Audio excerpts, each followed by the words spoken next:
নমস্কাৰ, কি খবৰ আপোনালোকৰ? আজি বাহিৰত খাম বুলি ওলাই আহিলোঁ মই আৰু মোৰ হাজবেণ্ড। সদায়তো ঘৰতে খাই থকা যায়, ভাবিলোঁ আজি বাহিৰতে খোৱা যাওক। আৰু আমি আৰম্ভণি কৰিলোঁ চিকেন পকৰা দি।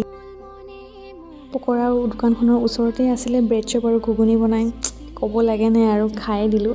তাৰপিছত আহিলোঁ ম'ম' খাবলৈ। ম'ম' আৰু মই চিকেন চাওমিন অৰ্ডাৰ কৰিলোঁ।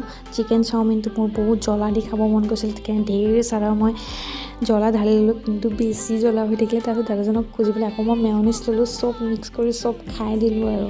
তাৰপিছত বহুত হৈ গ'ল ষ্ট্ৰীট ফুড চেলেঞ্জ। তাৰপিছত আহিলোঁ আমি ভাত খাব, কাৰণ ভাত অসমীয়াৰ মেইন, ভাতেই চব আৰু ভাত নোখোৱালৈকে আমি কমপ্লিট নহয়। কিন্তু পেটত জাগা নাই, আৰু ইয়াত বিৰিয়ানী স্পেচিয়েল বুলি শুনি পেলাই বিৰিয়ানীকে লৈ ল'লোঁ পেক কৰি, বিৰিয়ানী আৰু কঢ়াই চিকেন।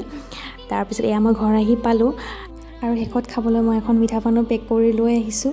আৰু বিৰিয়ানীটো ধুনীয়াকৈ তেওঁলোকে পেক কৰি দিছে, বহুত ৰাইতা দিছে, চাটনি বহুত কিবা